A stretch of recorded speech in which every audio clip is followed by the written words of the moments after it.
Good morning. My name is Kiri Fagan-Olmschneider, and my pronouns are she, hers. I'm happy to serve as the worship associate this morning and to call us to worship. I invite you to take a breath with me and center yourselves fully in this moment with these words by Reverend Bob Janice Dillon that invite us to come fully present into this time together. In the time we are given here, may we pay attention to the wonder of each moment. May we grieve what is lost, and may we be grateful for our life on this beautiful earth. And may we prepare ourselves for the work love calls us to do. Just as we are, may we be the beloved community.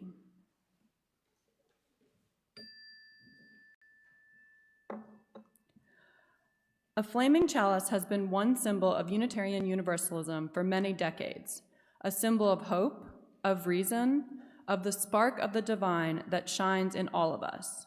We join our siblings in faith each Sunday by lighting our chalice here in our sanctuary. May this flame remind us to turn our attention to this moment, this now, which is all we ever have. As the fire dances in its chalice, may joy and hope dance in our hearts, and may peace and justice sing from our lips. And now rise in body or spirit for our opening song, number 109 in the Gray Hymnal, as we come marching, marching.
Welcome to the Unitarian Universalist Church of Urbana-Champaign. We are people of many ages, genders, histories, bodies, identities, and belief, who are connected by a shared commitment to our mission to build community, seek inspiration, promote justice, and find peace. My name is Alice Smith. My pronouns are she, her. I am a tall trans woman with one side of my long blonde hair shaved, wearing the traditional uniform of a mutual aid worker, which makes you wonder, is she like just dressed like that all the time? If you are a visitor, the answer is yes. If you are a visitor today, we bid you a special welcome and invite you to complete a connection card if you'd like to learn more about the life of the church and be added to our weekly newsletter. If you are joining us via the live stream, we welcome you into our morning. Please say hello in the YouTube chat. Please look around at the color-coded lanyards of your neighbors and be aware and respectful of others' needs and boundaries. We are a congregation of all ages, which means we embrace all the noises and little distractions that kids can bring into a Sunday morning. As always, people of any age are invited to grab a coloring pack for the box just outside the doors there, if you want to keep your hands busy, and if you need more space to stretch, wiggle around, or just make a bathroom trip, you can go anytime across the entryway into Fellowship Hall where the service is being streamed. And now I invite you to bid each other to welcome this morning by turning to a neighbor or writing in the YouTube chat to say hello. I'll ring our chime to begin and end our time of communal welcome.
Thank you.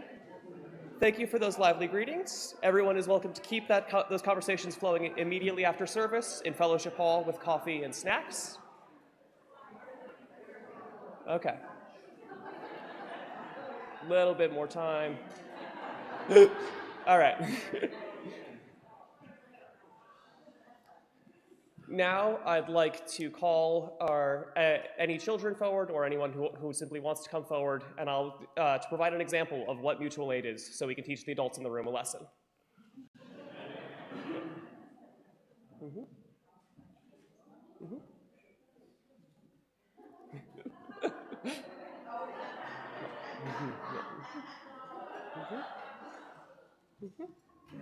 All right. All right. We have volunteers. Thank you. All right. Does anyone here know what mutual aid is or want to take a guess based on the name?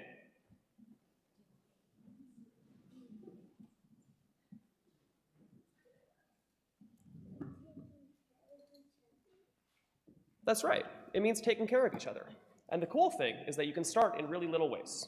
So, does anybody here have a problem in their life? Not necessarily a big problem, like, war in the Middle East, but like kind of a small problem. Maybe there's something. If anybody wants to make progress on the war in the Middle East, please go for it. But that's for next week. But if anybody has a small problem, is anybody feeling bad about something? Does anybody have any subject in school that's not going great?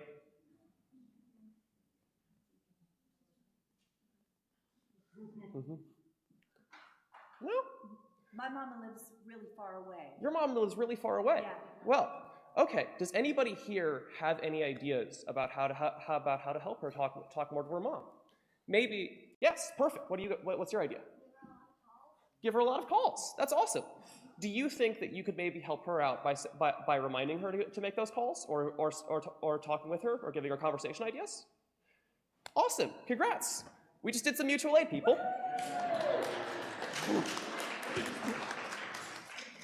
And now we'll invite our children and faith development volunteers to head downstairs for their morning classes.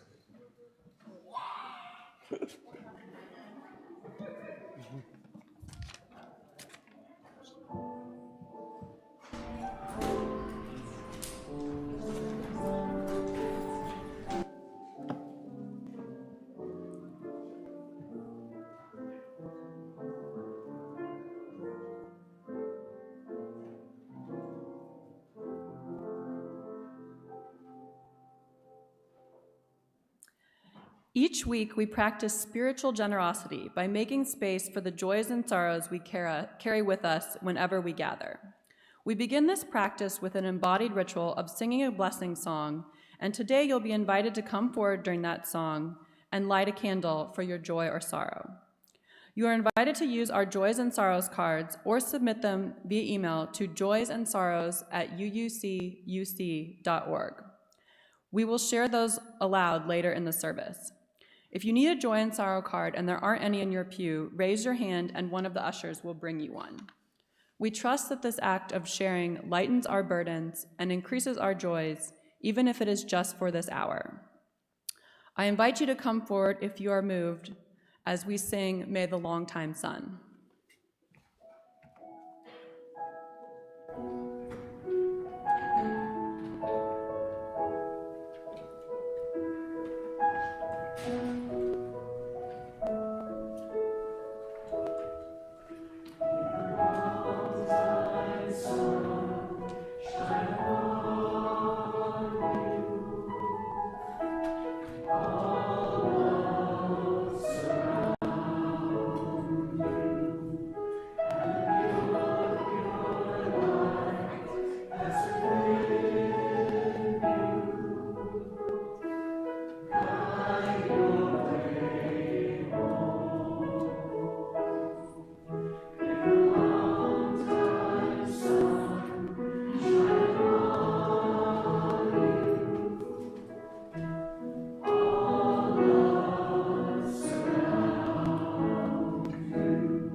I now invite Talia up to read. Is she here?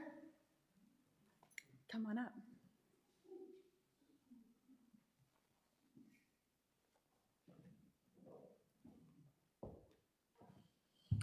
Good morning. My name is Talia Rain. I'm a white, tall, trans, middle-aged woman with long dark hair on one side and short gray hair on the other.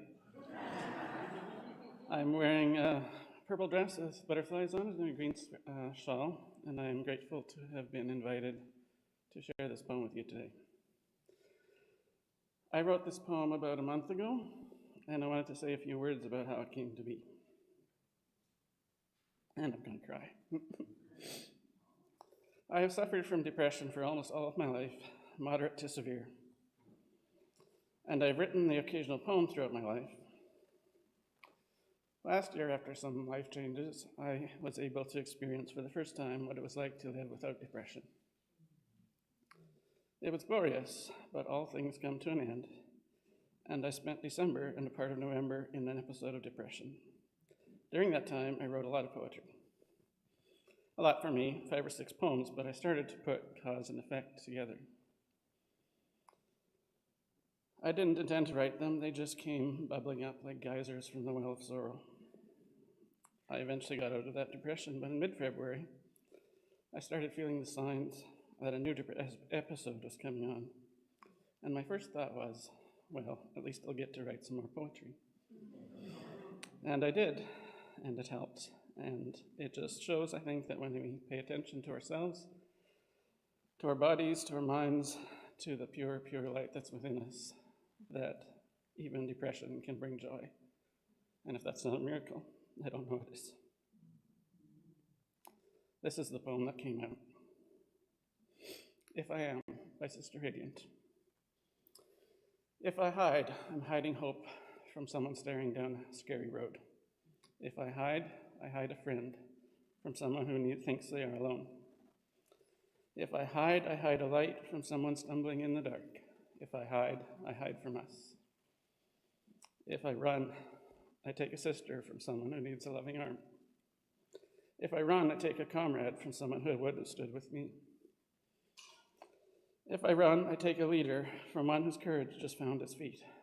If I run from us. If I try, I set a standard for someone to rally around today. If I try, I make a moment for someone to say what they need to say. If I try, I plant a seed for another try, another way. If I try for us. If I rise, I share a triumph with all my comrades on the line. If I rise, I have a home with those who fought for love and hope. If I rise, I lift my siblings with many hands who formed the chain. If I rise with us.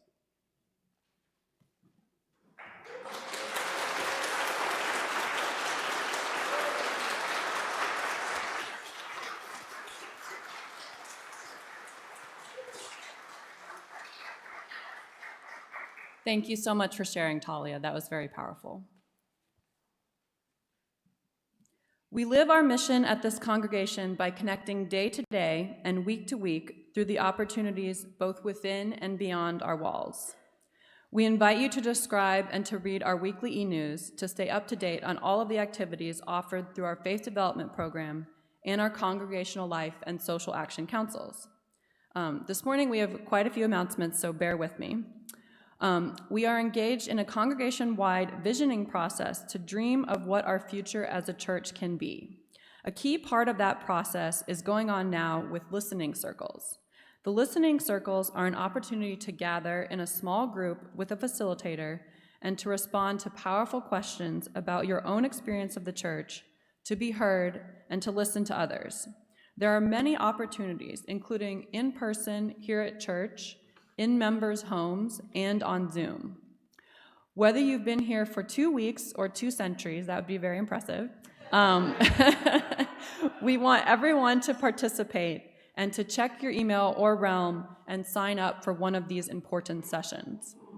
Our congregation's budget is sustained primarily by pledges, the donations of our members and friends, but about 15% of the budget comes from other resources, and the largest fundraiser we have that contributes to that is our annual service auction. The auction is a fun social event with food and conversation and fun competitive bidding, which you can do even if you don't attend the event. The items are donated by members and include actual items you can take home, like art or wine, and also fun events to do throughout the year, like special dinners and pancake breakfasts, and roller skating parties and murder mystery nights. The auction team is hard at work now to plan the event and welcomes your donations. Be creative and save the date for Saturday, April 25th. Tickets for the event will go on sale soon. We also have a session of the church's Inquirer series that will be held today at 11:45 at the back of the sanctuary. Today's session will present information and answer questions about the many opportunities for involvement in small groups here in our congregation. All are welcome to attend. A particular invitation is extended to visitors, guests, and newer members. The session will last about an hour. You can bring your food and beverages with you. And then finally, for all of us longing for community and justice beyond our walls, The next No Kings rally is on Saturday, March 28th at the Champaign County Courthouse from 1 to 3. Join others from our church here at 12:30 to walk over together. Bring your protest sign and wear your UU t-shirt if you have one. Read more details about these and other events in our e-news and check out the full calendar of events on Realm. Each Sunday, in recognition of our very real interdependence and reliance on each other, we pass the plate and share our offering with an organization doing the work of justice in the world. Our shared offering partner for March is Our Daily Bread Soup Kitchen, where many of our members regularly volunteer. Their mission is to feed the hungry of our community regardless of race, religion, or ethnicity, and to provide a safe, respectful, and inviting environment in an atmosphere of hope and dignity. Daily Bread serves over 400 meals every day, and we are glad to support this vital work. You can give through Realm and via the online portal on our website. Or, if you are here in the sanctuary, the basket will be passed, and checks can be made out to UUCUC, and in the memo put shared offering. Half of all non-pledged donations will go towards sustaining the work of the church, and the other half will go directly to Our Daily Bread Soup Kitchen. When the music begins, the offering will be gratefully accepted. We invite you to give whatever is generous for you. You can also continue to submit joys and sorrows at this time.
Our generosity comes in many forms, and we are grateful for all the ways we each give this community.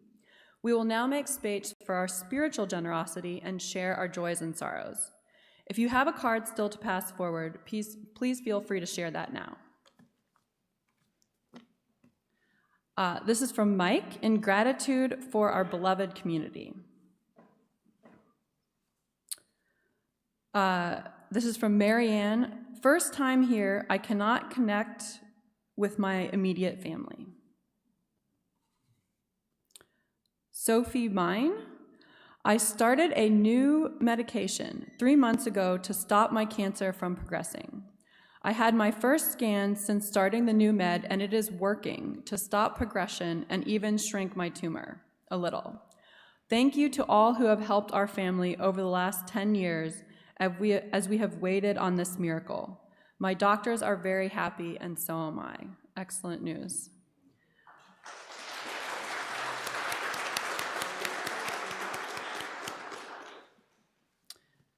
This is anonymous. Profound sorrow for everyone living in fear. From Christine Cahill. A joy to travel to Colorado and see my boys in orange on the ski slopes. Husband Michael, son-in-law Tony, and 5-year-old grandson Jack. 3-year-old Cece can't wait to join them. P.S. Daughter Emmy turned 40 yesterday. From Barbara Hudgings, no sling. My dominant left ham is out and working. Yeah. And then I know we had a couple online. So from Tanya Hodges, sorry. I am so happy I get to facilitate our listening circle session today at noon right here in the church. If you haven't signed up to join a circle yet, we have room for a couple more participants. Please sign up with Kate right after service in Fellowship Hall.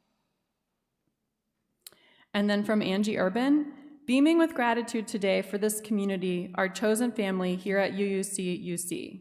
Thank you to all of your caring and kindness as we push through to the other side of a challenging time. Thanks everyone for sharing your joys and sorrows, and I know that there's things that are unspoken in our hearts. All right, and now I'm going to turn it over to Alice.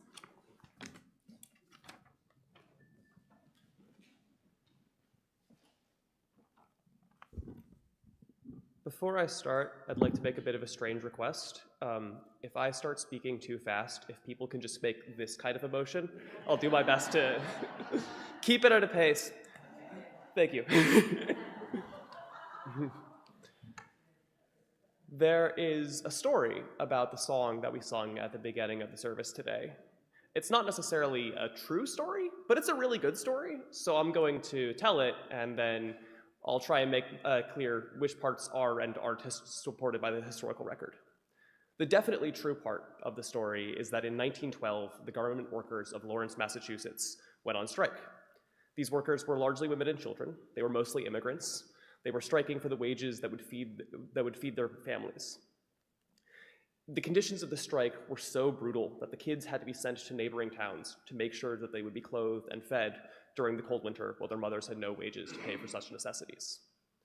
The story goes that during one of the many marches, the newspapers reported on a woman that she had brought a sign saying, "Bread for all, but roses too," meaning that they were not only striking for better wages, better hours, better conditions, but also for the beautiful things in life, the roses that make the work worthwhile, rather than just the bread that would fuel you. Now, the problem with this is that James Oppenheim published the poem, which was adapted into the song in 1911, which was based on a slogan probably pioneered by feminist activist Helen Todd in 1910, and the strike didn't happen until 1912. Still, I hope that the slogan was used during that strike, and I hope that the kids heard it before they had to be sent away from their families. I hope that the people of New England, who were so willing to not only send money and supplies to striking workers, but to keep those children in their houses, learned what the fight was for. I've watched a lot of fights happen in my lifetime. Unprecedentedly large protest movements keep happening in America. In 2003, millions marched to prevent a useless and unjust war that went ahead anyway, and now seems to provide fuel for a new war in the Middle East. 2008 saw the collapse of the infrastructure of capital, with people's houses and livelihoods pulled out from under them, and the following years saw efforts to protest that fundamental injustice of the system that produced such a collapse destroyed by police brutality and subordinated to a series of minor reforms and bailouts to keep the banks running, even as people spent years occupying city centers across the nation. In 2020, the Black Lives Matter movement saw its largest waves of protests after already massive waves in 2015 and 2017. And I watched on the news as calls for police abolition became calls for police defunding, became laws that mandated higher police budgets across many states. In 2023, the world banded together in solidarity for the people of Gaza, taking actions in everything from the encampments here on the university campus to a general strike in Italy. Nearly 3 years later, the famine and genocide continue. On March 28th, many of us will attend a No Kings rally, the third such rally by my count, fighting against the least popular president and his fascist actions. He is also still in office. All of these are massively popular with large segments of the population, and all are manifestly defeated by the political establishment. It seems obvious to me that there's a lot of things wrong, that a lot of people want to change, and that there's not a lot of ideas of how things that should change that are currently working. We have all voted, we have all marched, we have all donated, we have all been impassioned in our real lives and much, much more on the internet, and everything only seems to spiral further out of control. Something that was shared by that strike in 1912 and by the protest movements that continue to this day, however, was the call bread and roses. If not the words themselves, certainly the spirit behind it. The people in the streets and the people on the picket line and anybody who fights to make change, they need help every day. Their needs are simultaneously the same basic needs as everyone else. They need food, warmth, shelter, security, but they also need joy, companionship, solidarity, support. These are needs that can't be met by an impartial infrastructure. You can't measure out somebody's portion of joy for the day. They need to be met by the people around us, by everyday people choosing to find and fulfill the needs of others. So, today I want to talk about mutual aid, which is both an everyday practice and also, hopefully, a theory of change. Much of what I'm saying is more or less directly out of Dean Spade's wonderful book, which is just called Mutual Aid. If you'd like to hear this explored much more clearly and at length, highly recommend the book. It's available online if you just search Dean Spade Mutual Aid. Normally, I'd show you my physical copy, but fittingly enough, it's currently on loan to a comrade. So what is mutual aid? We saw a little bit example of it earlier today. It's aid that's given from one person who needs something to another. But I'll also give some specific examples with the idea of food in order to get more in depth. We're all aware of food insecurity in our community around the world, and we're all also hopefully aware of charities that seek to address hunger in various ways, such as the Little Free Pantry, run by the esteemed Unitarian Universalist Church of Urbana-Champaign, or our shared offering partner for this month, Daily Bread Soup Kitchen, which I didn't bring the spiel, but they're good. Mutual aid differs from these projects both in aim and execution. It's not seeking to replace charity, but it's seeking to do what charity can't. Firstly, mutual aid works to not only meet needs, but to learn and teach why those needs exist. In the case of hunger, we learn what is preventing people from eating. There's food waste, there's food deserts, there's agricultural monocultures, there's a system that profits from people's desperation. And all of these are problems with our current food system. And even if we can't target all of them equally, we should at least do our best to build a shared understanding of what those problems of the current system are and what a better system might look like. Those start when the families of New England heard there were starving children. They opened their arms and homes to feed them. Today, we can do the same for the starving people on our street corners, learning where the food and the hunger are. Mutual aid projects are built around solidarity and movement. People are rarely hungry for only one reason, and everyone who finds themselves deprived of food does so as part of the community being similarly deprived. I work with two mutual aid groups, Free CU and Food Not Bombs, to distribute food. And when I feed people, I do so in the hopes of building a new way of feeding people, not just papering over the flaws with the existing methods. We're purposefully decentralized so that people can join in and advocate for their own needs and understandings of the issues without being an activist or a volunteer. My dream more than anything is for us to expand beyond anything I can foresee now, that the simple shared experience of hunger can bring about a new movement or feed whatever movement arises from the call, whether that's a call for no war in Iran or the next labor strike or simply meeting the call of a family dealing with tragedy. This ties into the final aspect of mutual aid I want to emphasize. Mutual aid is collective and participatory. There's no separate group of mutual aid workers. There's barely any administration. Trust me, I wish there was more. There are people who see needs and want to work to meet them. There's no defined set of mutual aid groups, because doing mutual aid is something you commit to with the people you do the work with and for. It's not something that can be audited by a government. I'm going to talk about several mutual aid groups in town, but first I want to shout out a couple of examples of how you've already done mutual. Thank you. First, I want to talk about how you've already done some mutual aid today, even if you weren't aware of it. The caring congregation work here at UUCUC is an amazing example of exactly the type of mutual aid that I was talking about earlier.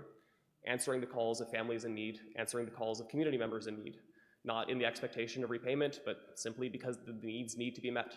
Somebody has to, nobody else will.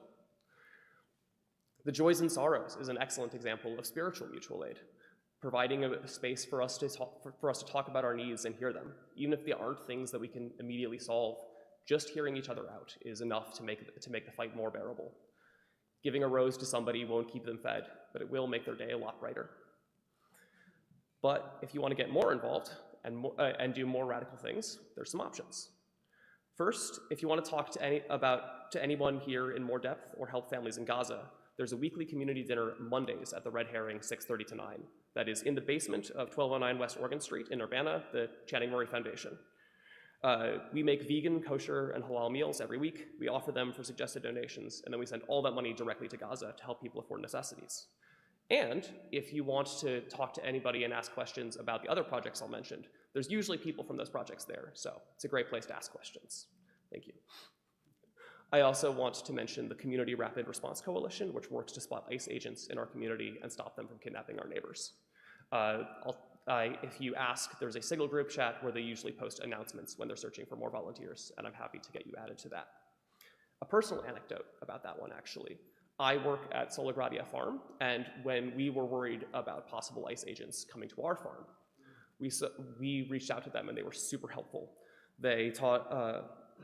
They provided a lot of educational resources. They taught us all about our rights, and they prepared us for any future sightings, which thankfully haven't happened yet. I also mentioned earlier that I'm part of 2 groups that fight hunger earlier, and I want to shill those now. Free CU is a mutual aid org that organizes food distribution and also really free markets. These are opportunities for people to donate things they no longer need, but also to grab clothing, homewares, tech, whatever else you do need for absolutely free. It's like a thrift store, but no prices.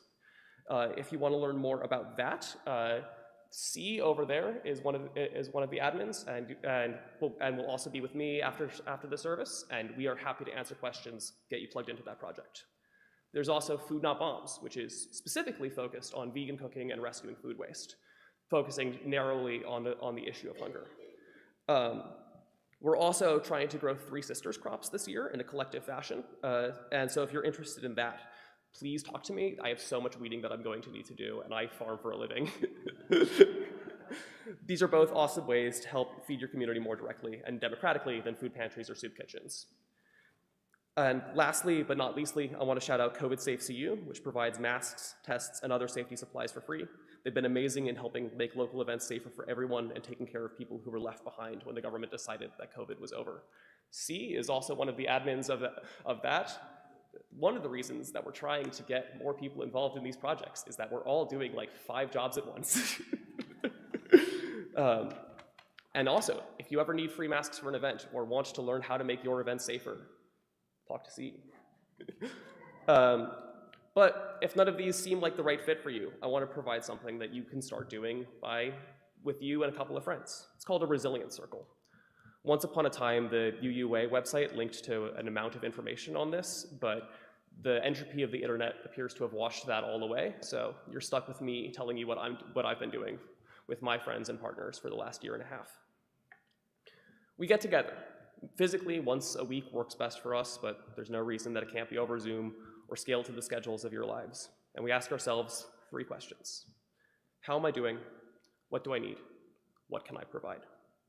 You'd be amazed at how many of the minor stresses of life, rides, extra meals in weeks when you can't cook, help with chores before someone visits, all of these can be fixed with a group of people just communicating fully and letting each other know what they can do.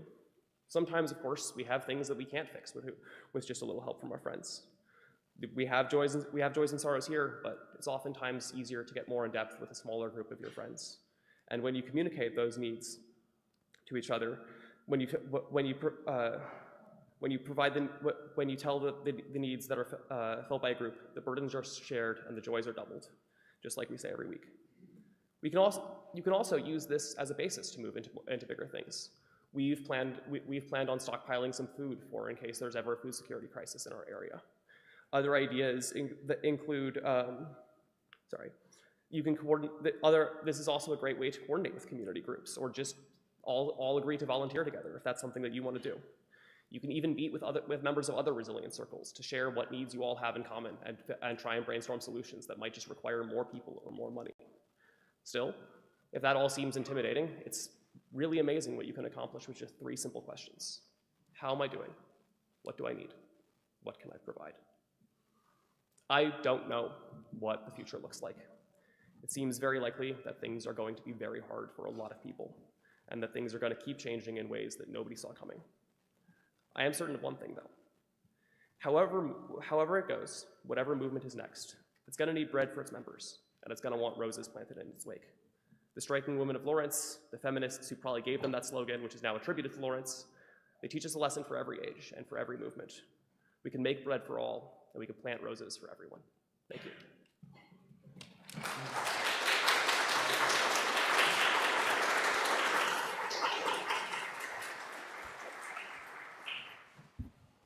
Thank you so much, Alice. And now please rise in body or spirit for our closing song, number 157 in the Gray Hymnal, Step by Step, the Longest March.